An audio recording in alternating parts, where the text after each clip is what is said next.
What's going on, y'all? It's Andrew. Doing another. I know I haven't done a video in a long time. It's another Truth Be Told vlog. Decided to come on out today, do a video. Why am I doing the video? I don't know. I put up a lot of other videos of some things that I wanted to talk about, some issues that I wanted to talk about. And I'm doing the same thing today. Talking about basically to wrap up those issues, because what I want to do with this video series is kind of move away from the older issues, because the older issues I felt were holding me back. And now I just want to basically talk about, wrap that up, give you a summary of that and what I feel about that part of my life from the beginning until now. And then after I do that, tomorrow I'll start school, Ivy Tech, and I hope to be alumni with Ivy Tech. I hope to graduate, inshallah. I hope to graduate. Where have I been? Well, outside of trying to get my school together, that's one, and trying to get hold to myself spiritually, that's two. With my religious studies, everybody kind of knows, everybody that knows me kind of knows that I studied many different religions. Lately I've been studying Mormonism and been hanging out with them, educating myself about Mormonism, the history of it, and the theology of it, the philosophy of it. I'm a Muslim, I'm practicing Muslim, I'm a proud Muslim, I'm an American Muslim. What's the difference between an American Muslim and a Muslim from overseas? Nothing. Not in the eyes of Allah. In the eyes of Allah, there's no difference. I do not like how the sun be shining on like that, so I can't. It's beaming today too. That's good. May Allah subhanahu wa ta'ala, alhamdulillah, that the sun is shining. Because if the sun wasn't shining, we'd be in something, in a problem. But anyway, so yeah. So I'm trying to do this video to kind of wrap up what I was talking about before. And a lot of it was about myself and how people perceive me. I gave you a little bit of background on where I come from, the city that I come from. Just this weekend, man, and people from Chicago will probably be like, why are you telling on us like that? I'm not telling on you. I'm not doing anything more than what Fox News would do. I'm not doing any more than what CNN would do. I'm not doing anything than your own news stations over there would do, Channel 9 and Channel 32. No, not Channel 32, Channel 9, Channel 5, and Channel 2. I'm doing the same thing. The only thing I'm doing is expressing my discouragement with it. I'm discouraged with the whole situation over there. Just over the weekend, 25 people shot. The weekend before that, it was like 40 people shot and like 8 of them dead. That sucks, man. You know? And don't get the numbers twisted. Like, don't get to reading more into the numbers than what I'm talking about. I mean, that there are actual people dying there on a daily basis. And it's, I'm trying to figure out something. I'm going to say this, and it's probably not going to be popular for me to say this, but I don't care. Because at the end of the day, I lived in that city and I grew up there. I spent 42 years in Chicago. 42 years. Some of that time that I've been, some of the 42 years I've actually was in Illinois, locked up in prison. For things that I don't want to really talk about right now. Things that I'm also ashamed of, subhanAllah. But I hope may Allah subhanahu wa ta'ala forgive me for that. But I spent the rest of that time in Chicago, in the actual city of Chicago, around the people that are from the city, in the city now, and I've seen so much. And what I've seen out of that city, I don't know if it's the people, I don't know if it's the philosophy of the people, I don't know if it's the leaders. I don't know if it's the policies. I don't know if it's the legislation. I don't know, man. Maybe I just don't know. Maybe it's the leaders in our community. I have no idea what it is, but for some strange reason, for 42 years in my life, and it always wasn't like that. Like maybe 30 years ago, it wasn't like that. But it seems like it progressively gets worse instead of getting better.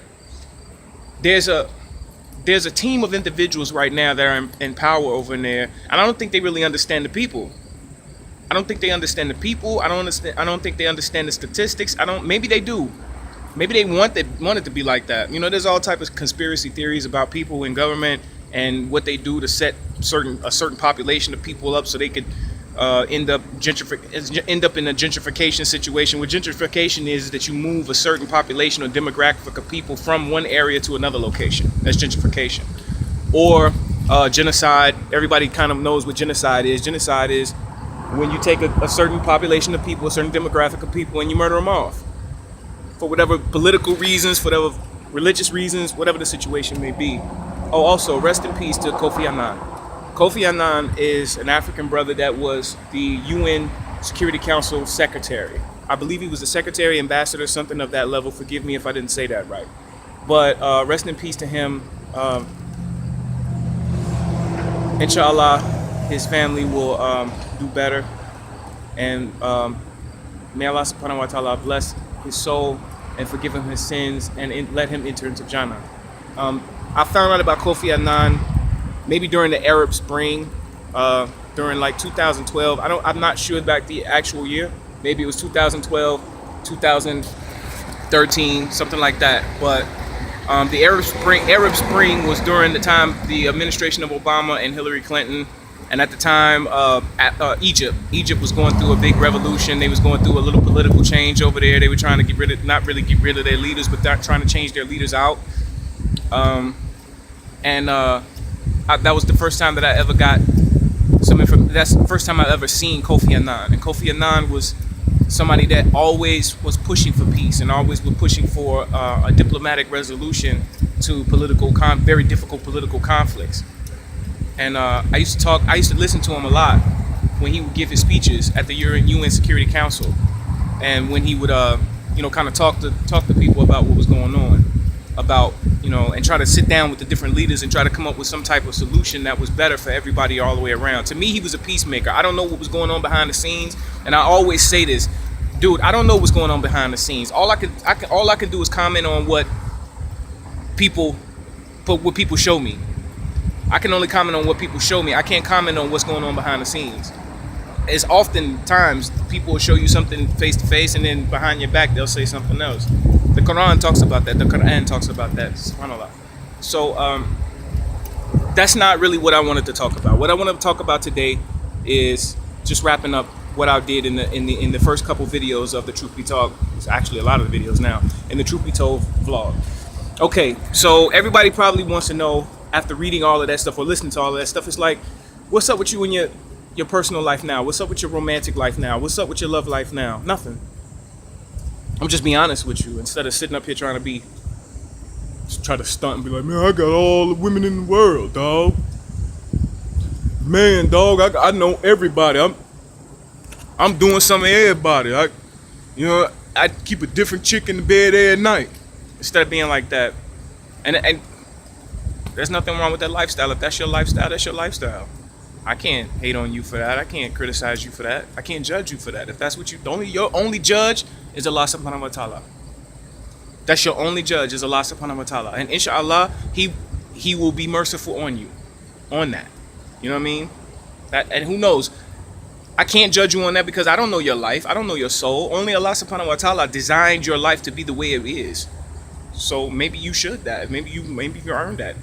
Maybe you have earned that, And anyway, I'm not that type of person, though.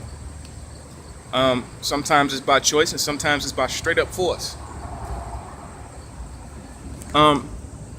Where I'm at now is this: the situations that you've seen before that I've given you videos on, I kind of went backwards to bring you forwards. Okay, went back in time. With all of those videos were shot 10 years ago. In between a 10-year span, those videos were shot. They were personal videos. I never put them out to anyone else. I never showed them to anyone else. They were personal videos between me and my children. It was something that wasn't supposed to be shown to the general public. I made those videos because I told my children that I wanted to keep a detailed log of their life from when they were small all the way up. Why did I want to do that? Because, man, when I was young, my mom, I grew up and I wanted to see what I was like when I was a kid, because when I was growing up, people criticized me quite a bit, and I wanted to understand why were they criticizing me for the characteristics that I had. People pick on people sometimes. You might be a smaller kid, and there's other bigger kids around you, and they pick on you and they talk about you. Or you might be a little weird to the little girls around the way, where the other guys are a little bit more aggressive towards them, and I wasn't. I was sort of shy and sort of stuck to myself, and kind of. But when I did meet women, I wasn't bad to them. I wasn't. I was told something recently that I was too nice. You're too nice. I never heard that before. All I've heard is people complain about you too mean. Not me, but people, period, in general. That people are mean. That's all I hear is people complaining all the time about how mean people are, how people don't speak to each other no more, how people aren't warm, how people aren't compassionate, merciful no more. Mainly because there's only one that's the most compassionate, most beneficial, and most merciful, and that's Allah subhanahu wa ta'ala, alhamdulillah. But people say this to me all the time, that I'm too nice, I'm too this, and I'm too that. And to me, that's just like, come on. There's no such thing as a person being too nice, right? You can never be too nice to a person unless that person just hasn't been nice too. And see, that's a different issue. If the person if the person isn't used to people being nice to them, and they're used to people being mean to them, then that's another issue. That's another psychological or mental issue. That's something that you have to deal with on your own. Why do I trust people that are not nice to me and not trust people that are nice to me? That's a question that you need to ask. But once again, I digress. I'm trying to come back to what I was talking about. I met my ex a long time ago, about 10 years ago, in 2005. I was working at a telemarketing agency called AmeriCall in Lansing, Illinois. First, I started off in Elgin, but I moved locations because Elgin was too far from me. I stayed in the city, and Elgin was a suburb. So I moved back to Lansing, which was a south suburb, and they had a location out there. I started working there, and I met her there. When I met her, we were kind of cool. We got to know each other. Obviously, we fell in love. At least I thought so. It was rocky at the first start because her lifestyle was a little bit different from mine. I had just got out of prison, and my lifestyle, my mental mind frame, and my thought process at that time was like, man, you got to do something with your life, bruh. Dog, you can't be out here like that no more. You spent 12 and a half years locked up in prison. You 28 now, and you went in at 16. 16? 16? It's a bad mother. That's what Pac said. But anyway, rest in peace. Rest in Jannah, Tupac Amaru Shakur. Anyway, so my thought process at that time was I had to do something because I had wasted a lot of time in my life, spinal line, in prison. And I wasn't trying to really go back, right? And then when I was in prison, I realized that I had this talent for making music. So I decided I wanted to kind of do that, and we talked about that in the last couple vlogs. So I wanted to do that with my life. When I met her, it was at that time when I was in the studio. I was trying to go back and forth to the studio and make music. I was making a demo at that time. So we met, we liked each other. I fell in love with her. She kind of was liking me from her own admission. She liked me, but didn't really love me. That was cool with me. I said, everybody's different. Everybody's evolutionary stage is different. Everybody's soul is in a different place. So I said, well, in my mind, I'm thinking, again, let me throw this out here before I go any further. I was 16 years of age when I went to prison. Most people at 16 years of age just really started having relationships, if that, depending on their location. In Chicago, they probably just starting relationships at the time that I was coming in. It was probably just that time I was coming up. They probably was just starting to get into relationships or started the puppy love thing. They didn't even know what relationships is, right? Most people, you don't really get to. I heard a guy say to me one time, he said, you don't really understand what a relationship is until you get about 50, 60 years old. When you're married and you're 10, 20 years in and you've been through everything that you need to been through with this person, the ups and the downs, then you understand, right? So I was a little kid when I went in, and while I was locked up, the people that were my age that I came up with and grew up with, all of my generation was out there having fun, learning how to be in relationships. They was breaking up with people, getting in relationships with people, experiencing what they call puppy love, and experiencing stuff like going out, dating each other. And I never really had the luxury of that because I was locked up in prison at the time. No, there was no homosexuality while I was in prison. I wanted everybody to know that. No, that I didn't turn out and nothing like that. Yes, there was situations in there where I had to be tough and I had to be assertive and I had to let people know, that element did exist in prison. But fortunately for me, Allah subhanahu wa ta'ala blessed me with the opportunity, blessed me with the blessed me with the security and the protection that I needed at that time, because Allah, for some strange reason, Allah loves me, and I know this, alhamdulillah. But anyway, so yeah, I got out of prison. I meet her. We started kicking it. We got together. I just want to kind of prove to people something about myself.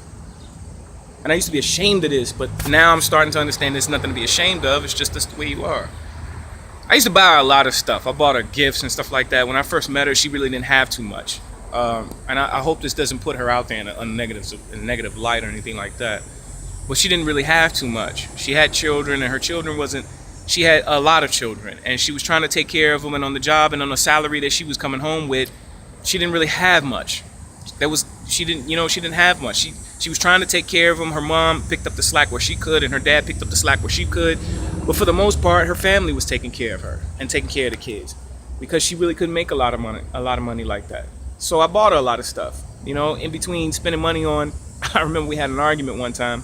She texted me and I texted her back. She texted me. She said, "Are you gonna treat me to lunch?" This is when we first got together. "Are you gonna treat me to lunch?" And I wanted to do it, but I got on the phone and I told her, I was like, "Hey, listen, I can't really treat you to lunch because I ain't ate lunch myself. And besides that, every dime that I got goes towards the studio, because I got this vision and I got this dream. I'm trying to go somewhere with my life. You know what I mean? So, I would like to, but I just met you. Number one, I don't even know if I can really trust you like that to be spending money on you, because where I come from and the type of environment that I come from, with the mentality of the guys that I come from, you don't just spend money on any woman, because some women take advantage of that. Some women see you with money and they say, hey, this is an opportunity for me to get paid. Unfortunately, that's an unfortunate reality in this world. So to all the young men that's going to be watching this, if somebody's told you that women are sugar and spice and everything nice, that's true. But just like any other man, they have another side too, and it ain't sugar and spice and everything nice, bro. I can tell you that much. So yeah, I seen that she was in a bad situation. I said, you know what, I would like to help out. My heart went out to a tour. Again, I didn't know too much about relationships, so I was like winging it. I met her mom and her dad, and I remember one time during the relationship, I actually asked him, if it was all right to marry her, right? And he seemed like he wasn't even interested. I think I played myself. A lot of people say you got played. I think I played myself. I'm gonna hold on to that though. Hold that thought. We'll go back to that. So I was buying her a lot of things. I noticed that she really didn't have a wardrobe, so I used to buy her clothes and stuff like that. Because somebody told me once before, man, that if you go out somewhere and you look nice and the people that you with aren't looking nice, what's the sense of you being with them people? If those are your friends, why are you going out looking nice and they can't look nice? When you go out and look nice, everybody that you with supposed to look nice. Everybody that you with supposed to look nice. I think Dame Dash said that. Maybe didn't. Shout out to Dame Dash. But everybody in your clique supposed to look good. When you go out, they supposed to go out and look good. SubhanAllah. So that's what I said. I didn't want to have no girlfriend that looked less than me when I go out. If I go out, I love to look nice. I like to look nice. I like to smell nice. I like to feel good when I go out. I like to be confident when I go out. That's just something that my grandmother instilled in me. So I would kind of, when we went out the first time, I was looking like what she was dressed in, and I kind of didn't like that because I didn't think that it reached her full potential. I didn't think it showed her full potential. So I went and bought her stuff. And then I met her kids, and I went and bought them stuff. I remember one time I bought the stereo system, and I love music. So I bought the stereo system, and the stereo system was nice. It was everything was balanced. The treble was balanced in it, the bass was balanced in it, etc., etc. And I ended up moving from one location to another location. I really didn't have any space for it, so I gave it to her kids because she had this son, her oldest son. I remember when I first met him, I gave him $20. She said, "That's my son right there." I said, "What's up?" He said, "What's up?" He was about like 16, 17 at the time. He's like, "What's up?" I said, "What's up?" I was like, "Where you going?" "I'm going to this party tonight." "You going to this party?" I'm like, "Okay." So I reached in my pocket, gave him $20. Because when I was growing up, my great grandfather, when I come over his house, he used to give me like $1. My great grandmother hated that. He used to give me $1. She'd leave and he'd be like, "Here, put that in your pocket." He'd give me money and whatnot. And so anyway, rest in peace to Edgar Walker. May Allah subhanahu wa ta'ala have mercy on your soul. So anyway, I did that for him because, like I said, that was what I was raised with. So I gave him $20. He looked at 20. I was like, "Man, you good. Because I date your mom and you're her kid. That's what I'm supposed to do, right? Not that I'm trying to take your dad's place or nothing like that. I could be just any old regular dude on the block and just met you and just give you $20. Just because, man. I mean, you a young kid and I know. Like, I'm looking at him and I'm saying to myself, in the neighborhood that they were living in wasn't a good neighborhood. And I'm saying to myself, you know what? He could be me. You know what I mean? He could be me. And I don't want to see him go down that road because I was locked up with a lot of different people that were going down that road. And most of them were young, teenagers, man. We 16, 17 years old and we got like 30 years. They convicting us and giving us 30, 40, 50 years.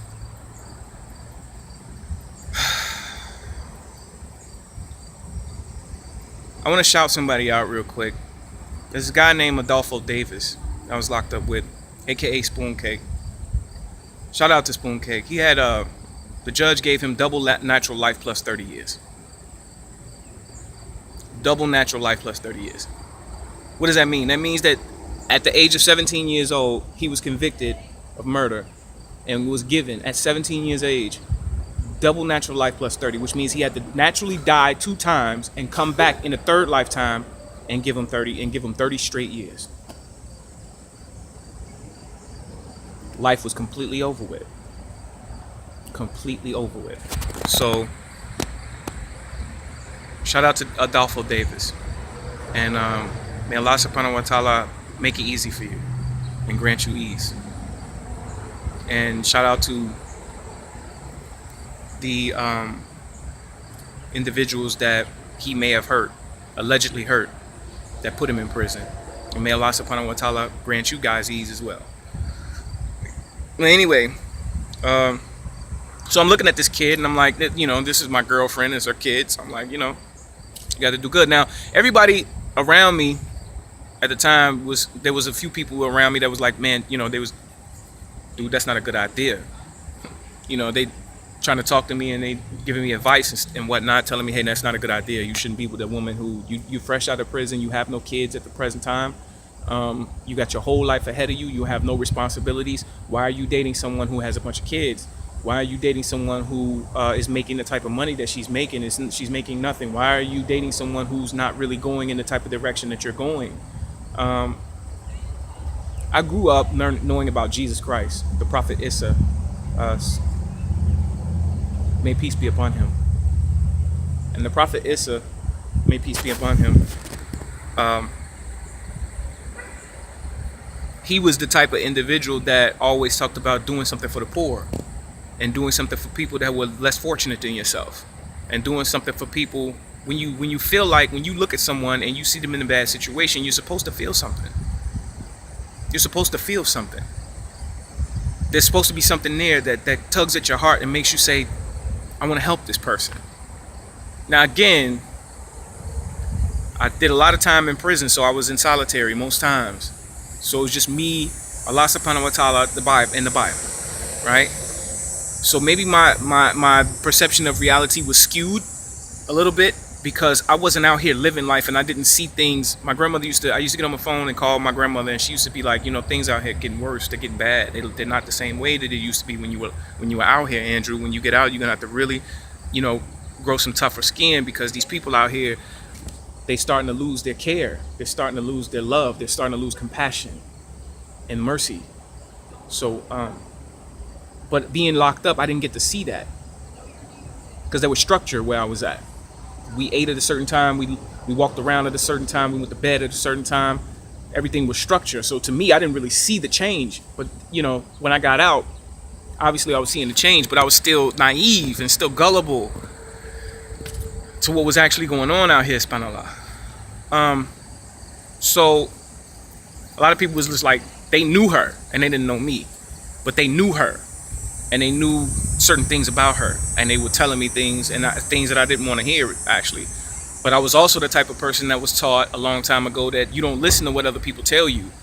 You know what I mean? Because you don't know what reasons. You have no idea what agenda they may have for telling you this. You have no idea what they're trying to get at when they tell you this, right? They could have some type of reason for telling you this, and their reason might not have anything to do with your best interest. It might have something to do with their best interest. So they might be telling you this to keep you away from that person for a certain reason. Anyway, sometimes it was like that when these people were telling me these things, and sometimes it wasn't. But for the most part, the general message to me, what they was giving me about this woman was that she wasn't right for me. And I'm thinking like, man, I make my decisions about what's right for me. I spent 12 and a half years trying to get out here and to be free enough to make my own decisions. I'm not going to let you or anybody else tell me who I should and who I shouldn't date or who I shouldn't be around. Boy, was that a mistake. Maybe I should have listened to their advice. So these days I'm trying to tell people, you're right. You should have the freedom to make your own choice. But if somebody gives you some advice, please investigate that advice. Please research that advice. Because maybe they're not wrong. Maybe they're right. You never know. In hindsight, they were right about this person. As you can see, as you saw by the other Truth Be Told vlogs. So, getting back into the story. So I met all of her children and I did things to help her children. I gave most of my money. I worked long hours in between making music. I was helping her. And I remember my first tax check my tax refund that I ever got in my life was only $700. And I was looking around for an apartment because I didn't want to stay with my mom. Me and my mom never really got along. My earthly mom never really got along, subhanAllah, in life, because she had a certain philosophy in life, and she was kind of dealing with issues, mental issues and stuff like that. And it never really, that was always a problem, a difficult area in her life with me and her. And she never really liked to take responsibility for it, so I always ended up getting stuck with the responsibility and getting stuck with the consequences and repercussions of it, which was took a lot of toll on me. So I was looking for an apartment. I wasn't getting one because I had a felony on my background, so they wasn't giving me an apartment, which I didn't believe was fair, but it is what it is.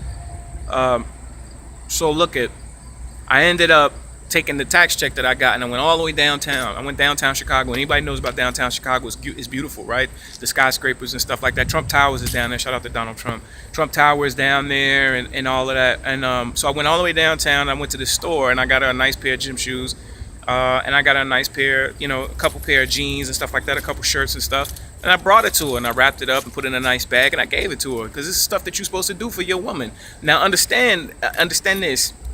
While I was locked up, like my grandmother said, the mentality of men and women had changed so much. There was so much gender war going on, and they call it War of the Roses. There was so much gender war going on, and I missed that part. I wasn't out here to see that. There's a lot of dirtiness going on. It's a vicious cycle. You have women who are dogging men out because they got dogged out